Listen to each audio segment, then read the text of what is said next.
É processar o calor do reservatório quente, a seção 3 do capítulo 20, refrigeradores e máquinas térmicas reais.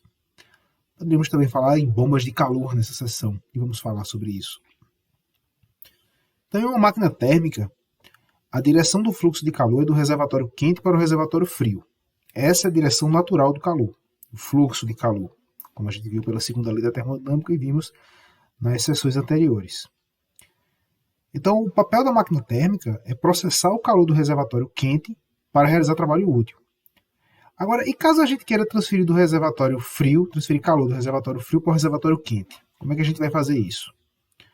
Como esta não é a direção natural do fluxo, temos que transferir alguma forma de energia para o dispositivo para que ele possa fazer esse serviço, né, para que isso possa ocorrer.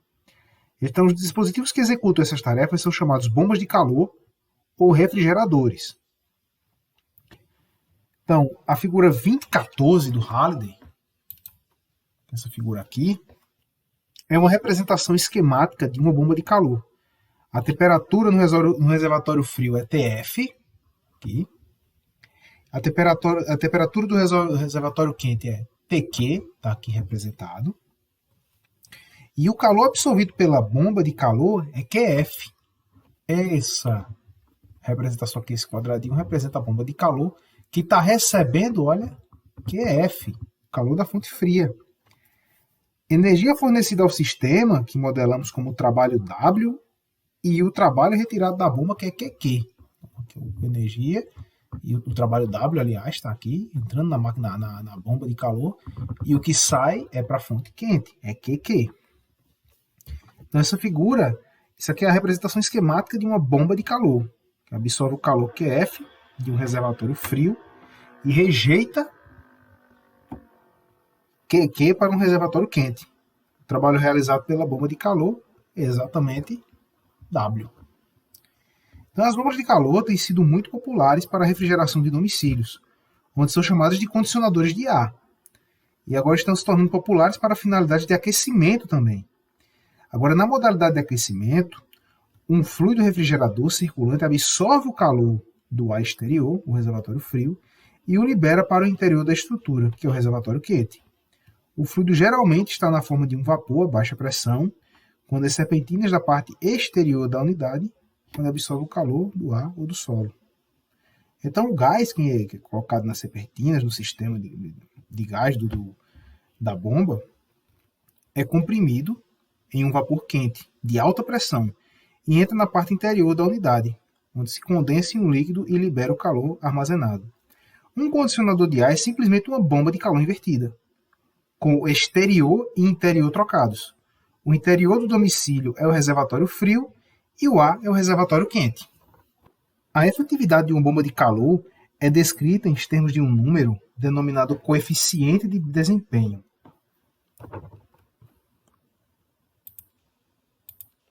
Esse coeficiente de desempenho ele pode aparecer tanto como a sigla CDD, como pode aparecer com a sigla K.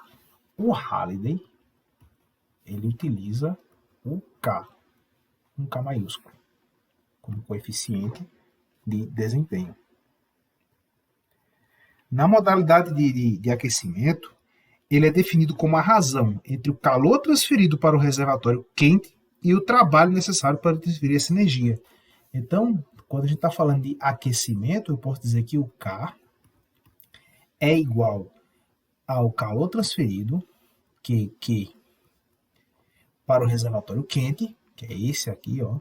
Observa que ele está sendo transferido para esse reservatório quente, dividido pelo trabalho realizado. Chama isso aqui de equação 1.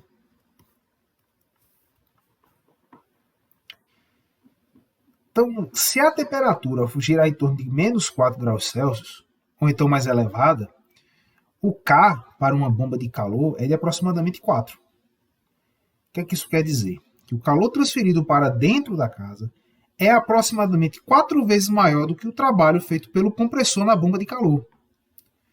Porém, quando a temperatura exterior diminui, é mais difícil para a bomba de calor extrair a energia suficiente do ar. Aí o K vai diminuir. Então, assim, O K pode ser menor do que 1 para temperaturas abaixo de aproximadamente menos 10 graus Celsius. Uma máquina térmica de ciclo de Carnot, funcionando ao contrário, constitui uma bomba de calor ideal. A bomba de calor com o maior K possível para as temperaturas entre as quais opera. Então, o coeficiente máximo de desempenho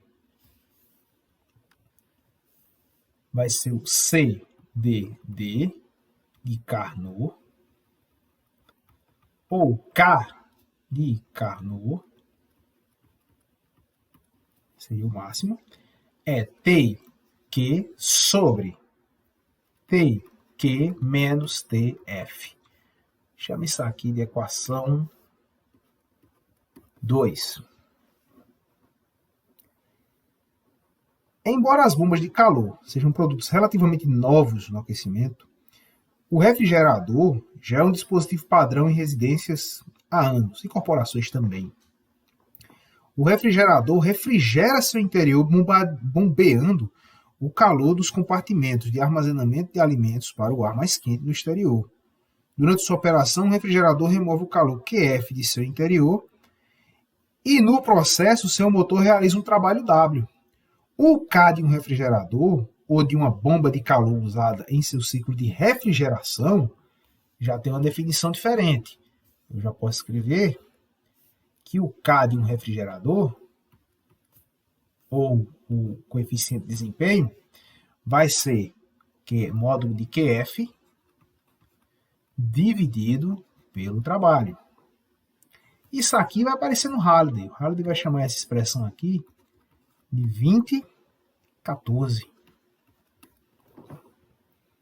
Então, um refrigerador eficiente é aquele que remove a maior quantidade de calor do reservatório frio com a menor quantidade de trabalho. Consegue retirar o máximo daqui com o mínimo de trabalho. Assim, um refrigerador bom deve ter um elevado coeficiente de desempenho. Normalmente vai ficar em torno de 5 ou 6. Então, K igual a 5 ou 6, tá valendo, é bom. Então, assim, o coeficiente de desempenho mais alto possível é, outra vez, aquele de um refrigerador cuja substância de trabalho realiza um ciclo numa máquina térmica de Carnot, ao contrário. Então, eu posso escrever que o K, o coeficiente de desempenho de um refrigerador super eficiente, eu posso escrever como sendo um módulo de QF sobre QQ menos QF. E aí o Halliday vai chamar isso aqui de 20-15. Ou então eu posso escrever como sendo K igual a TF sobre TQ menos TF. O Halliday vai chamar isso aqui de 20-16. À medida que a diferença entre as temperaturas dos dois reservatórios tende a zero, o coeficiente teórico de desempenho de uma bomba de calor de Carnot tende ao infinito. Na prática, assim, no dia a dia, a temperatura mais baixa das serpentinas de refrigeração e a alta temperatura do compressor limitam o coeficiente de desempenho a valores abaixo de 10. Tem uma figurinha que eu queria mostrar para vocês. Essa aqui. O refrigerador perfeito, ideal. A transferência total de calor da fonte fria para a fonte quente sem a realização do trabalho. Isso aqui é um sonho. Ó. Os elementos de um refrigerador perfeito, ou seja, um refrigerador que transfere energia de uma fonte fria para uma fonte quente sem a necessidade de trabalho. Então, assim, essa figurinha ela é uma representação esquemática de uma bomba de calor ou refrigerador, certo? Que absorve todo o calor de uma fonte fria e joga para a fonte quente a custo zero. Isso é impossível, certo? Isso aqui vai violar a segunda lei da termodinâmica. Por incrível que pareça, não viola a primeira. A primeira permite, certo? A primeira lei vai permitir isso ocorrer. Quando você vai para a prática, isso nunca foi verificado, isso não é verificado na natureza. Por isso, daí a necessidade do enunciado da segunda lei. Então é impossível você ter um refrigerador perfeito. Assim como é impossível ter uma máquina térmica perfeita. E aqui está o resumo. Em um refrigerador ideal, todos os processos são reversíveis e as transferências de energia são realizadas sem as perdas causadas por efeitos como atrito e a turbulência. Então aqui seria o ideal. Você tirar calor da fonte fria para a fonte quente com custo zero. Aqui, um refrigerador real. Há um calor perdido, há um calor absorvido, e você tem que realizar trabalho. Né? O trabalho é realizado sobre a máquina. A máquina consome energia para fazer esse procedimento, né? Para fazer essa transferência da fonte fria para a fonte quente. Está aqui o nosso coeficiente de desempenho para qualquer refrigerador, fonte fria sobre calor, sobre trabalho, aliás. E aqui para um refrigerador de Carnot, você vai usar apenas as temperaturas.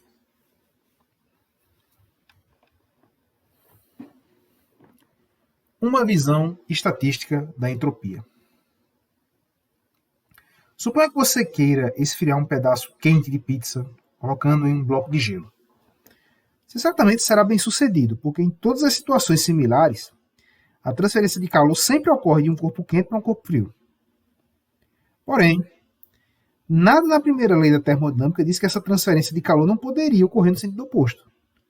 Agora imagine só, você pega um pedaço de pizza quente, coloca perto de gelo e a pizza fica mais quente ainda. E o gelo fica mais frio.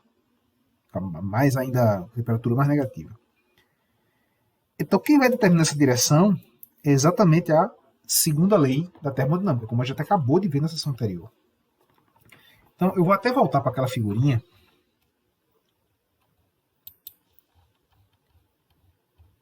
Para essa figurinha aqui. Então, uma analogia assim que a gente pode fazer é com uma sequência impossível de eventos vistos em um filme passado de trás para frente, como uma pessoa saindo de uma piscina e aterrissando de volta em um trampolim, uma maçã que levanta do solo e se prende no galho de uma árvore, ou uma panela de água quente que se torna mais fria enquanto está sob uma chama. Você coloca o termômetro, em vez de ver o líquido subindo, ele vai caindo. Então, tais eventos ocorrem para trás, aliás, de trás para frente no tempo, e são impossíveis, porque violam a segunda lei da termodinâmica. Os processos reais seguem um sentido preferencial. A segunda lei pode ser enunciada de diversas maneiras diferentes, mas todos os enunciados podem ser mostrados como equivalentes. Você vai pegar vários enunciados, como a gente já mostrou 2 ou 3 por aqui, e todos vão ser equivalentes. Eu vou apresentar um agora. Então, a forma como você vai usar depende da aplicação que você tem em mente.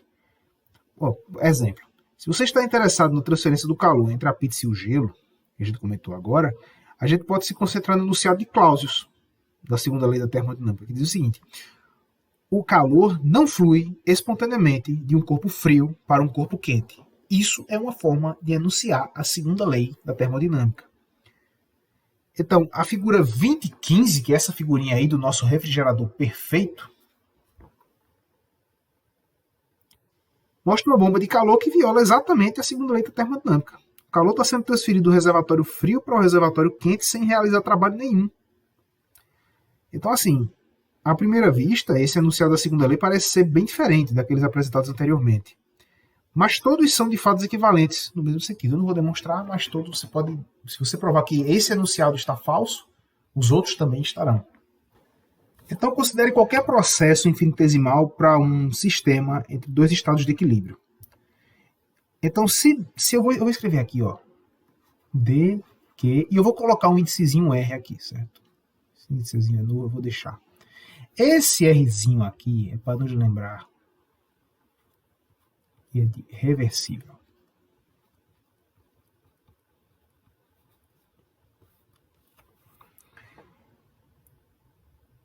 Então, se dQr for o calor transferido, quando o sistema segue uma trajetória reversível entre os estados, considere qualquer processo infinitesimal para um sistema entre dois estados de equilíbrio, certo? Como a gente fez naquele caso lá da isoterma, que tinha o ponto inicial e o ponto final.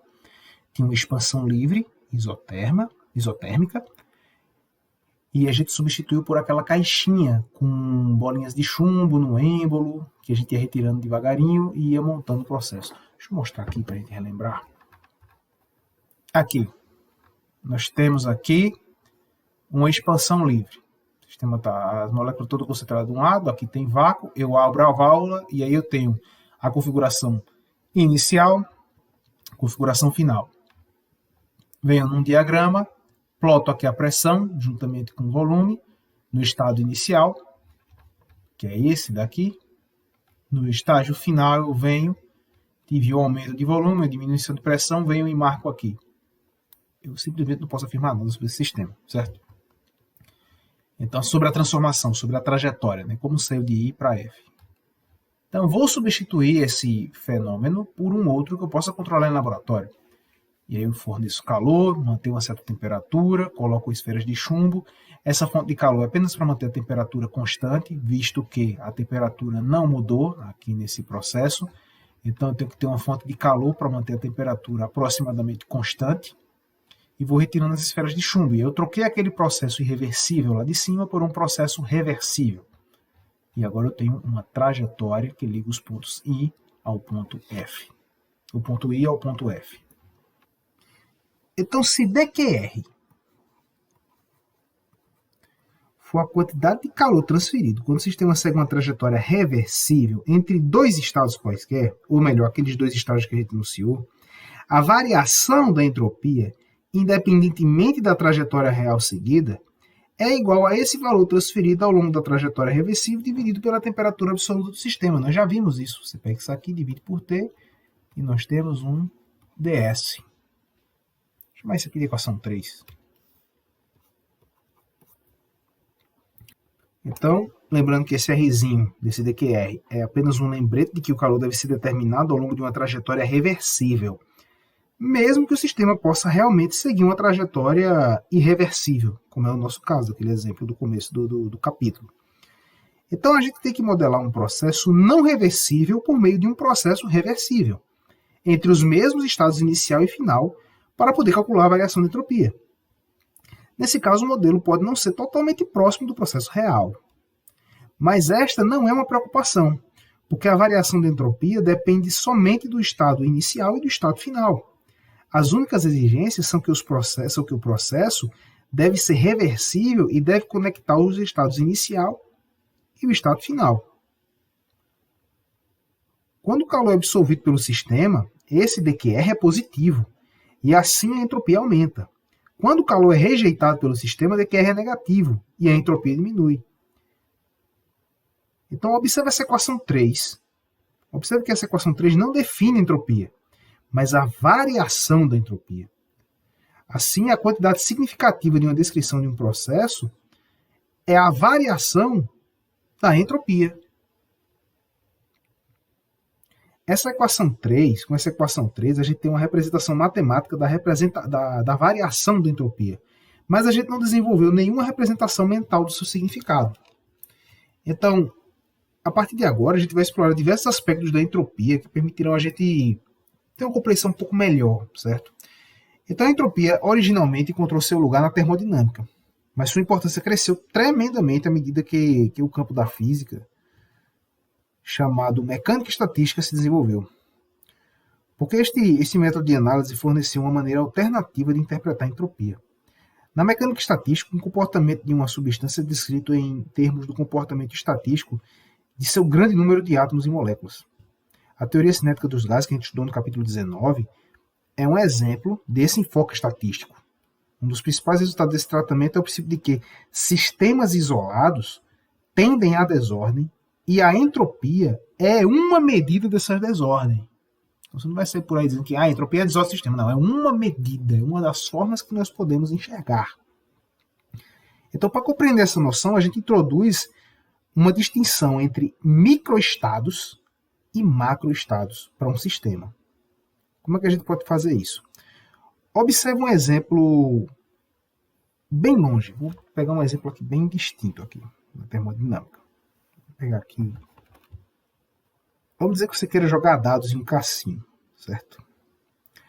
Então, para dois dados, um microestado é a combinação particular dos números nas faces dos dados viradas para cima.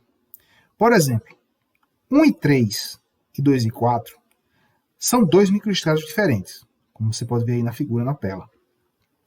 O macroestado é a soma dos números.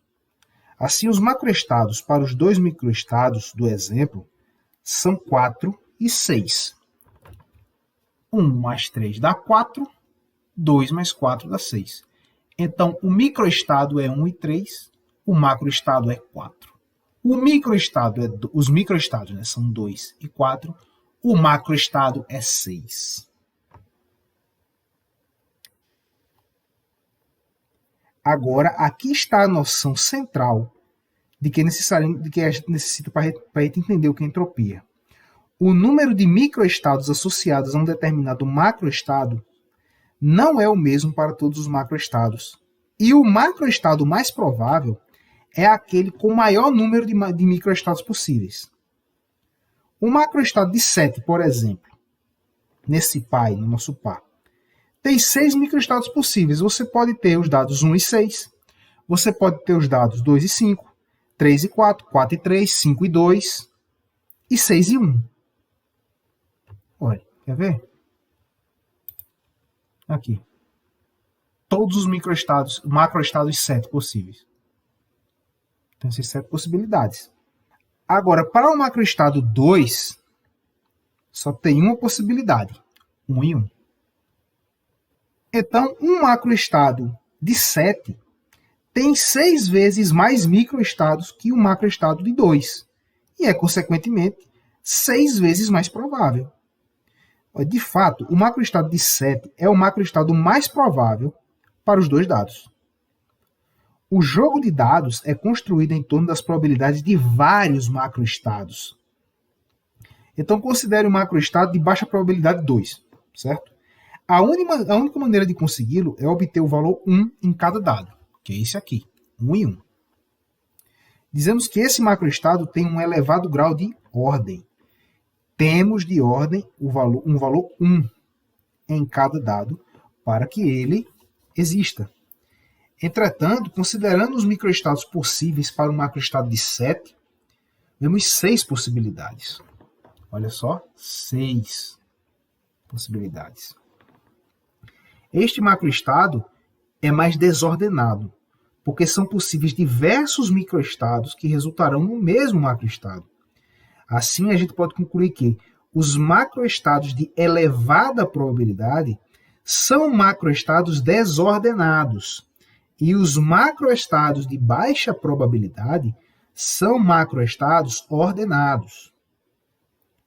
Como um exemplo mais físico assim, a gente pode considerar as moléculas no A de um quarto. A gente vai comparar dois macroestados possíveis. O macroestado 1 é a condição na qual as moléculas de oxigênio e de nitrogênio estão uniformemente misturadas em todo o quarto. O macroestado 2 é aquele no qual as moléculas de oxigênio estão na metade dianteira do quarto e as moléculas de nitrogênio estão na metade traseira. A partir de nossa experiência diária, a gente pode dizer que é extremamente impossível o macroestado 2 existir. Por outro lado, o macroestado 1 é o que a gente espera ver, né? O que está lá. Então a gente pode relacionar isso aos microestados que correspondem às possíveis posições das moléculas em cada tipo. Para um macroestado 2 existir, cada molécula de oxigênio teria de estar em uma metade do quarto e cada molécula de nitrogênio na outra metade. Isso é impossível, tá, gente? Então a probabilidade dele ocorrer é infinitesimal. Quer dizer, matematicamente é possível. Você nunca vai encontrar isso na prática. Então, já o macroestado 1 para existir, os dois tipos de moléculas vão estar simplesmente misturados no quarto todo, que é o que sempre ocorre na prática. Então, isso é uma situação muito mais provável. E matematicamente provável também, né? Você consegue descrever isso matematicamente. Então, assim, o estado misturado é muito mais provável do que o estado separado. Agora, vamos dar uma olhada na noção de que os sistemas isolados tendem à desordem. A causa dessa tendência de desordem, né, é observada facilmente. Qualquer energia que você forneça ao sistema, somente determinados microestados são possíveis ou então acessíveis. Então a gente pode supor que os microestados são todos igualmente prováveis, como é o caso desses dados aí na tela. Porém, quando os macroestados possíveis associados com os microestados são examinados, a grande maioria deles é de macroestados desordenados, em vez de macroestados ordenados. Como cada um dos microestados é igualmente provável, é altamente provável que o macroestado real serão macroestados altamente desordenados. Então vamos tentar relacionar isso com o caso dos dados da gente. Então, uma grande diferença entre os dados e os sistemas físicos é que uma vez que um par de dados é jogado, o macroestado está determinado e permanece determinado. Certo? Fica ali. Até que os dados sejam recolhidos, mexidos e jogados de novo. Então, o resultado de uma determinada jogada está fixo no tempo. Já os sistemas físicos, eles vão mudando no tempo. Então, vamos tentar usar dados para modelar um sistema físico ao chacoalhar repetida e violentamente a mesa onde estão os dados. A gente fica agitando a mesa. E o que acontece? Quando você joga os dados, eles ficam para cima, mas no segundo seguinte já tem outra face virada. Depois já tem outra face virada, porque a mesa está tremendo, vibrando, oscilando, enfim, está caótica. Então, à medida que a gente observa os macroestados dos dados, por um período bem longo de tempo, a gente vai ver que um 7 vai ocorrer mais frequentemente do que um 2. Ou um 12. Certo? O 12 também precisa que caia 6 e 6. Então, o 7 vai ocorrer mais também do que um 12. Por que isso vai acontecer? Porque o 7 tem um número maior de microestados do que o 2, que só tem um microestado, e o 12, que também só tem um microestado. Então, a gente pode também interpretar esse fato dizendo que um 2 se transforma em um 7 mais frequentemente do que um 7 se transforma em um 2. Assim, para um sistema de 2 dados, é mais provável que um macroestado menos provável se transforme em um macroestado mais provável do que o contrário. Vou repetir. Para um sistema de 2 dados, é mais provável que um macroestado menos provável, no caso 2, se transforme em um macroestado mais provável, no caso o 7, do que o contrário. Então, em sistemas físicos, não estamos falando de 2 moléculas. Estamos falando de um número absurdamente grande de moléculas. Pense no número de Avogadro. Então, se você imaginar um jogo Imagina que você pega o número de Avogadro, certo? E seja de dados. O número de Avogadro, a gente 6,02 vezes 10 a 23 partículas. 6,002 vezes 10 a 23 átomos. 6,02 vezes 10 a 23 moléculas. Pense que seja 6,02 vezes 10 a 23 dados. Veja o absurdo. Isso não tem sentido nenhum. Você poderia prever quase que perfeitamente o resultado quando todos os números nas faces dos dados, viradas para cima, fossem somados.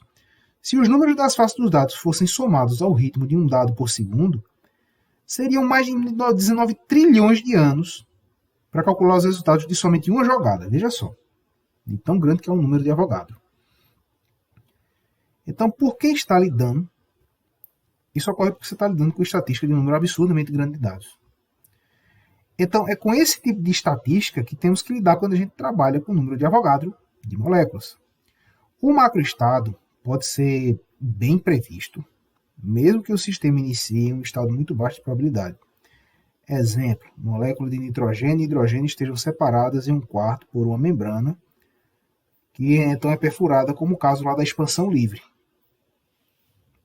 Rapidinho ele se transforma num estado de elevada probabilidade. As moléculas vão partir de um lado e para o outro e vão se espalhar. Vai ocorrer a difusão de um líquido, de um gás dentro do outro. Então podemos apresentar com isso um princípio geral para processos físicos, que diz o seguinte: todos os processos físicos tendem a estados mais prováveis para o sistema e seus arredores. O estado mais provável é sempre um de desordem mais elevada. Agora que a gente já conversou muito sobre dados, vamos voltar para o conceito de entropia. O que uma coisa tem a ver com a outra. Então, a gente vai mostrar que a entropia é uma medida da desordem de um estado. Então, a gente vai usar essas ideias para gerar um novo enunciado da segunda lei da termodinâmica. Vamos enunciar novamente, vamos enunciar de uma outra forma, agora de maneira mais quantitativa. Então, como a gente já viu, a entropia pode ser definida utilizando os conceitos macroscópicos de calor e temperatura. A entropia também pode ser tratada de um ponto de vista microscópico com análise estatística de movimentos moleculares. Utilizaremos um modelo microscópico para investigar a expansão livre de um gás ideal. Então, na teoria cinética dos gases, que a gente viu lá no capítulo 19, as moléculas do gás são consideradas como partículas que se deslocam de forma totalmente aleatória. Então a gente vai supor que todo gás está inicialmente confinado a um lado de um recipiente, de tal forma que o gás ocupa um volume VI. Vamos aqui no OneNote. Aqui vai ter um volume VI e vai estar ocupado.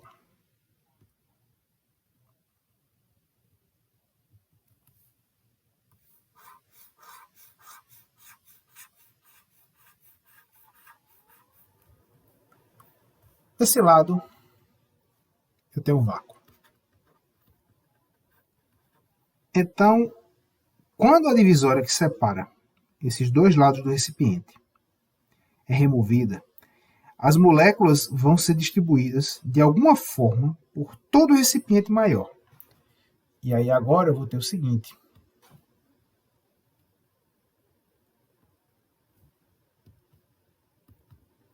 Esse mesmo recipiente aqui do lado. Só que agora eu vou ter apenas o volume final. E o gás vai estar todo espalhado por aqui.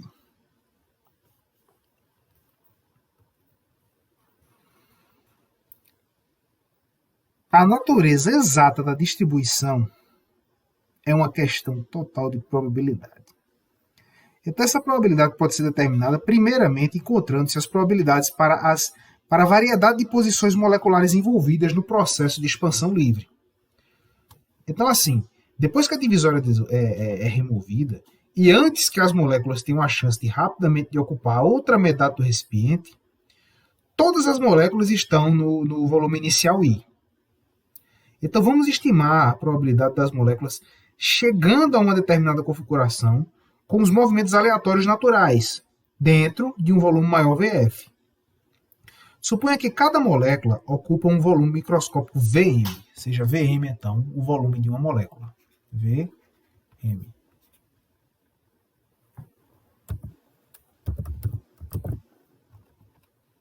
Não sei porque de vez em quando ele fecha. Vm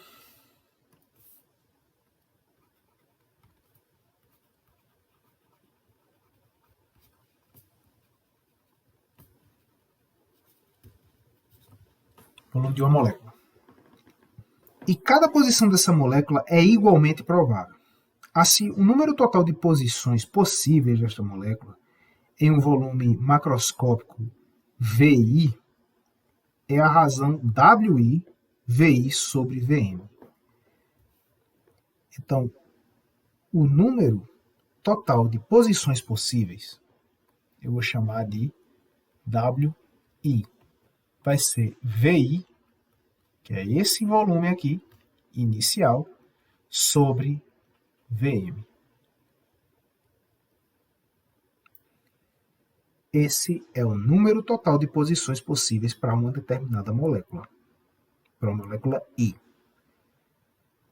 Isso é um número absurdamente grande, tá, gente? Porque VI é muito maior do que VM. Esse volume desse compartimento é muito maior do que o volume de uma molécula. Então, VI é muito maior do que VM. Logo, se VI é muito maior do que VM, eu estou fazendo essa divisão. Então, esse WI é um número muito grande, tá?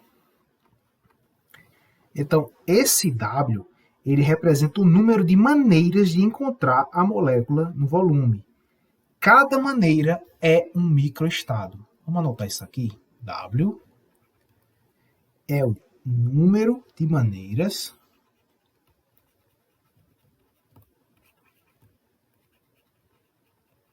de encontrar a molécula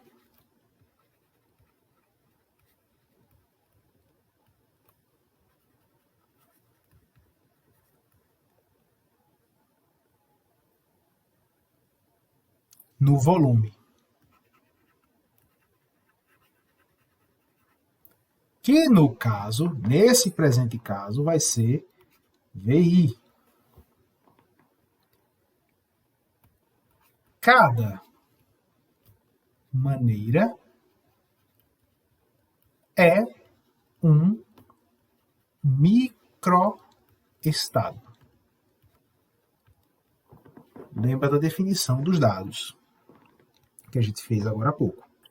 À medida que mais moléculas são adicionadas ao sistema, os números de microestados possíveis se multiplicam junto. Ignorando a pequena probabilidade de duas moléculas ocuparem a mesma posição, que isso também pode ocorrer, mas é muito pouco provável, então cada molécula pode ir para qualquer uma das VI sobre VM posições possíveis.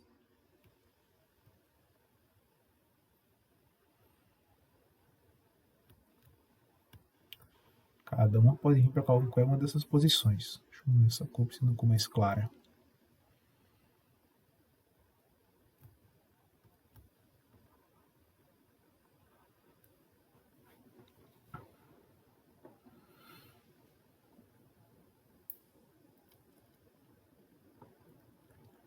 Logo, a gente pode dizer que é o seguinte, que o número de microestados possíveis para N moléculas é quem?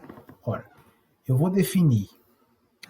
Então, eu vou definir aqui um WI, um W maior, um W maiúsculo, que vai ser o seguinte. Quais são os microestados possíveis para a primeira molécula? Ora, VI sobre VM. Isso é uma quantidade absurda de microestados. E para a segunda?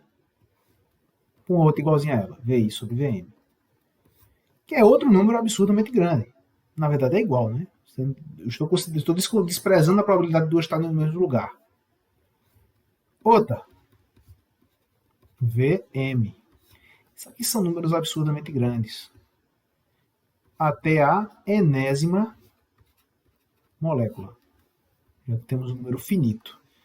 Isso aqui, N vezes. Então eu posso dizer que o meu WI é um VI sobre VM elevado a N.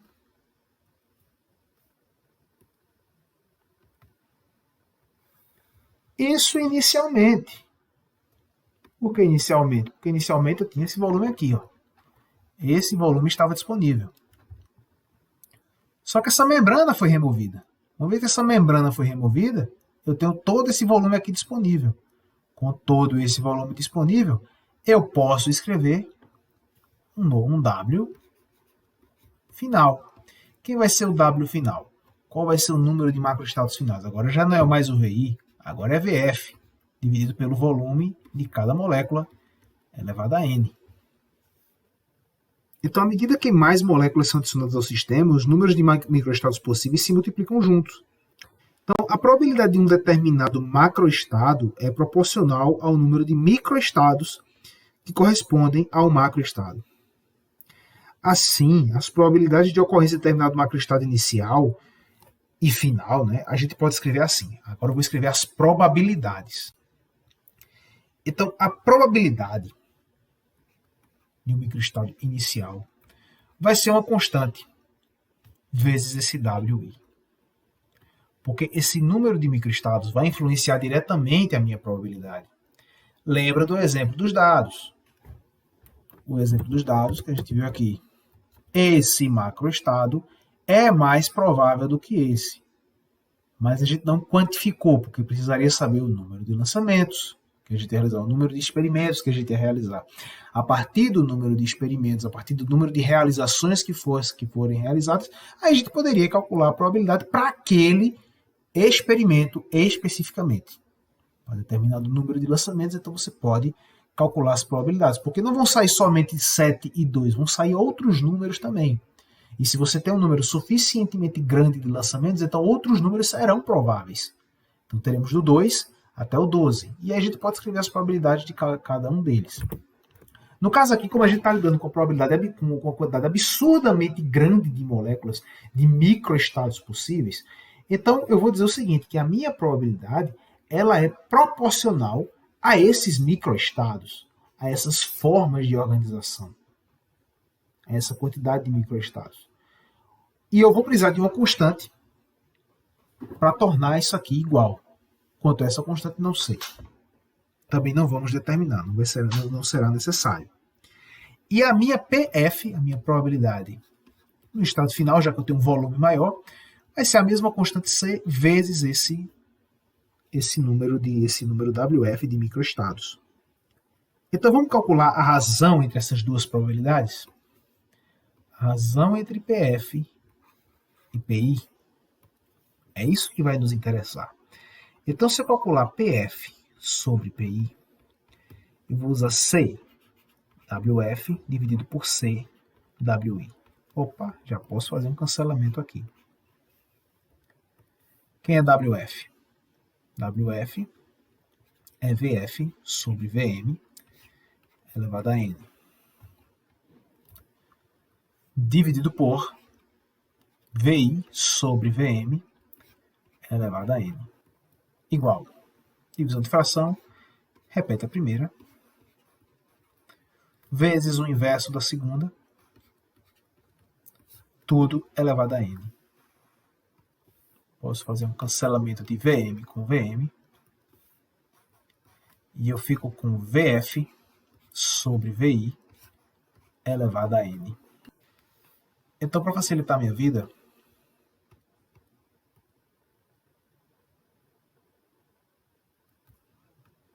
eu vou pegar esse lado aqui e esse aqui. Vamos ver o que temos. WF, que é o número de microestados, né? WI total, é igual a VF sobre VI elevado a N. Vamos aplicar o logaritmo natural nos dois lados. ln WF sobre WI igual a ln VF sobre VI. É interessante aplicar o logaritmo porque o logaritmo ele permite você realizar menos operações matemáticas. Você trabalhar com logaritmo permite transformar multiplicação em soma e divisão em subtração. Isso significa menos esforço computacional. Lembremos-nos que estamos trabalhando com números extremamente grandes. Então, quando você usa o logaritmo, você transforma multiplicação em soma, e isso reduz drasticamente a quantidade de operações matemáticas necessárias para você chegar a um determinado valor, uma determinada conclusão, um cálculo de probabilidade. Então, sempre que é possível, nesses casos, utilizar logaritmo, normalmente é visando uma redução na quantidade de operações matemáticas que serão realizadas. Então, eu posso aplicar a propriedade do logaritmo aqui e dizer que ln de WF sobre WI é igual a N vezes ln de VF sobre VI. Agora, como nós vimos no capítulo 19, lá no comecinho, esse N é igual a Nzinho vezes NA. Isso aqui está descrito na equação 19.2 do Halliday. Eu vou fazer um outro procedimento que é multiplicar os dois lados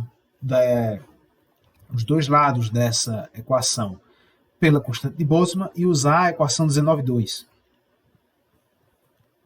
Então, K ln de WF sobre WI é igual a K vezes N vezes NA. ln de VF sobre VI.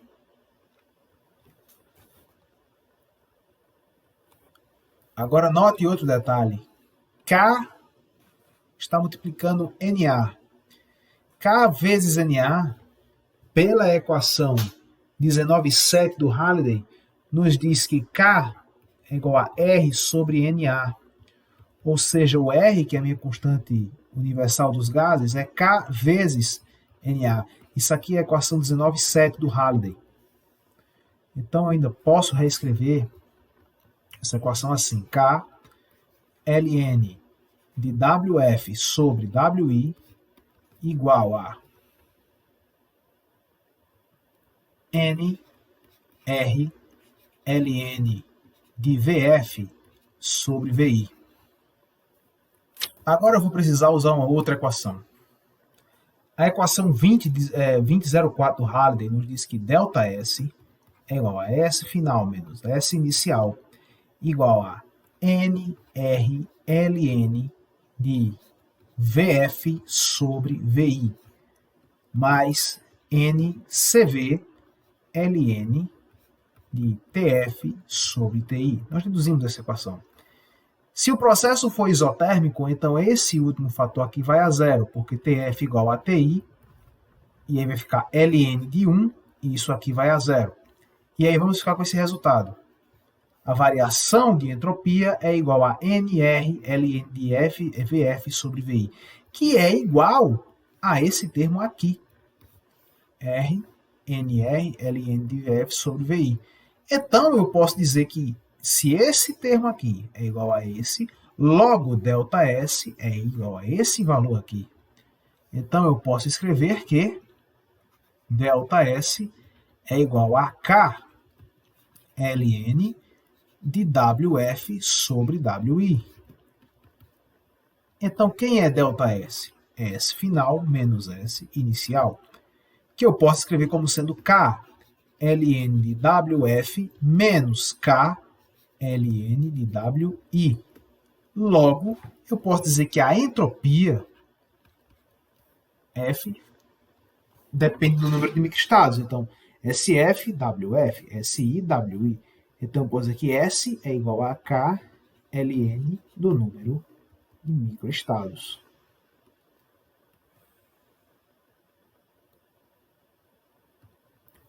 Essa equação, o Halliday vai chamar de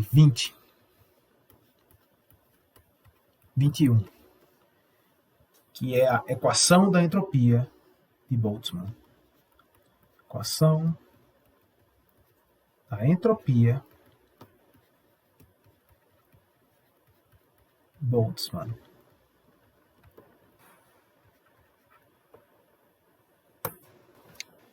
Como os macroestados mais prováveis são os com maiores números de microestados, e os maiores números de microestados estão associados a mais desordem, a equação 2021 do Halliday nos mostra que a entropia é uma medida da desordem microscópica do sistema.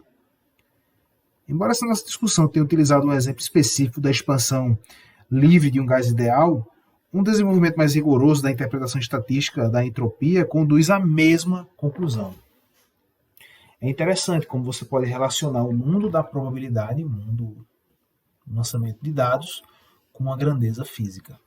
Então, você pode expressar a entropia como uma medida do grau de desordem, como também como uma seta do tempo. Há leituras interessantes, muito interessantes sobre isso, como também a relação da entropia com a energia, das curvas isentrópicas e adiabática, né? Isentrópica que mantém a entropia constante, assim como a de temperatura mantém a temperatura constante.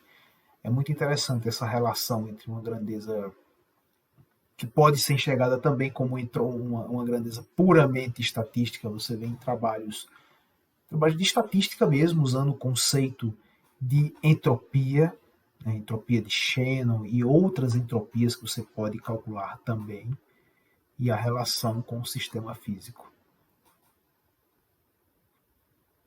Com isso, finalizamos o capítulo 20. Resolvam mais exercícios, resolvam o máximo de exercícios possíveis. E na próxima aula faremos exercícios sobre o capítulo 20. Fique com Deus e até a próxima.